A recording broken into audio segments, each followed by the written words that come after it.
নমস্কার বন্ধুরা, আপনাদের স্বাগত। আজ আমি পাঙাশ মাছ দিয়ে এই দেশি আলুর মাছের ঝোল করব। দেখুন, একদম দেশি আলু। এই আলুটা খেতে খুব ভালো লাগে। আমি আলুগুলো এভাবে কেটে নেব। আমি আলুটা এভাবে ছেলে নিয়েছি, কেটে নেব।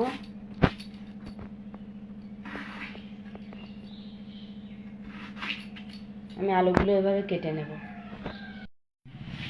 আলুগুলো কেটে পরিষ্কার করে ধুয়ে নিয়েছি, আর মাছগুলো আমি ধুয়ে নিয়েছি। সাথে রান্না করব বিট বিট ভাজা করব, আর বিটের মধ্যে দিয়ে দিয়েছি মটরশুঁটি আর কাঁচা লঙ্কা। আমি এটা ভাজা করব।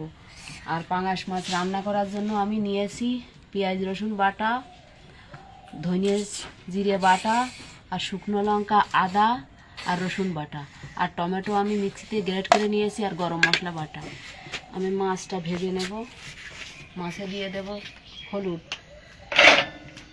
লবণ দিয়ে দেব, আর দিয়ে দেবো একটুখানি তেল। আর ছাড়া মাছে আপনারা একটু তেল দিয়ে ভাজা করবেন। মেখে নেব ভালো করে। কড়াইতে তেল দিয়ে দিয়েছি, তেলটা গরম হয়ে গেছে, মাছটা ভাজা করে নেব।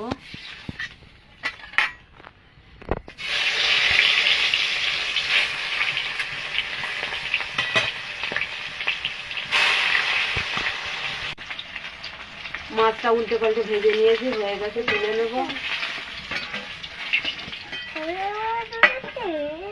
বাকি মাছটা ভেজে নেব।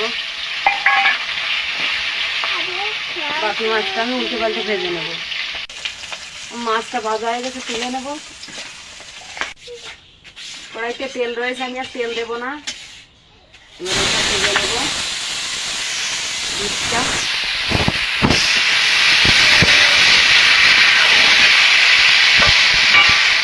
দিয়ে দেবো স্বাদ মতো লবণ, সামান্য হলুদ দিয়ে দেবো। আমি এটা ভালো করে নাড়াচাড়া করে ভেজে নেব। এভাবে নাড়াচাড়া করে একটু বেশি সময় ধরে আস্তে আস্তে ভাজা করে নিতে হবে বিটটা, না হলে কাঁচা থেকে যাবে। বিটটা একটু ভাজতে টাইম লাগে। আমার হয়ে গেছে ভাজা, আমি নামিয়ে দেবো এটা। আমার বিটটা ভাজা হয়ে গেছে, এবার আমি মাছের ঝোল করে নেব। আমি কড়াইতে তেল দিয়ে দিয়েছি, এবার আলুটা ভাজা করে নেব। মাছের ঝোল রান্না করার জন্য আমি সামান্য একটু হলুদ দিয়ে দেব, সামান্য লবণ দিয়ে দেব। আমি আলুটা একটু ভাজা করে নেব। আমি আলুগুলো নাড়াচাড়া করে ভেজে নিয়েছি, হয়ে গেছে, তুলে নেব।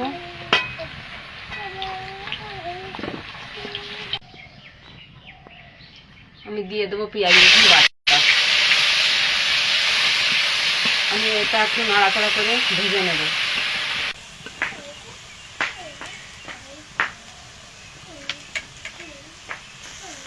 এবার দিয়ে দেবো শুকনো লঙ্কা আর আদা বাটা দিয়ে দেবো, আর রসুন আছে এতে। আগে পেঁয়াজটা ভেজে নিয়েছি।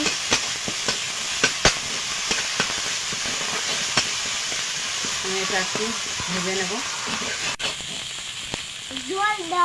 জিরে ধনে বাটা দিয়ে দেবো, আর এই টমেটো গ্রেট করে নিয়েছি, এটা দিয়ে দেবো। মশলাটা আমি একটু ভালো করে কষিয়ে নেব। দিয়ে দেবো স্বাদ মতো লবণ, দিয়ে দেবো হলুদ, দিয়ে দেবো। আমি মশলাটা আর একটু কষিয়ে নেব। মশলাটা আমি কষিয়ে নিয়েছি ভালো করে। এবার আলুগুলো দিয়ে দেবো।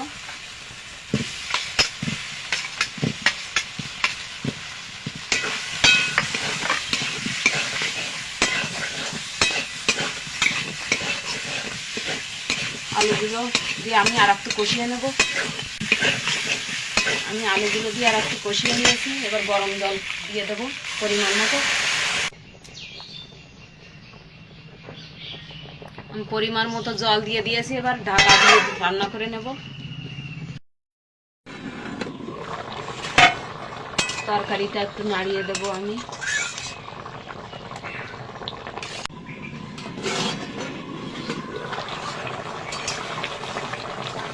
ঝোলটা কম হয়ে গেছে, মাছগুলো দিয়ে দেবো এবার।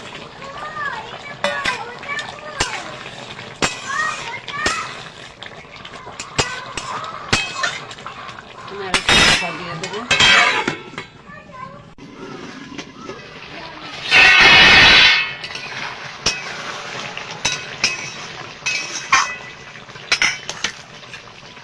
গরম মশলা বাটাটা দিয়ে দেবো এবার।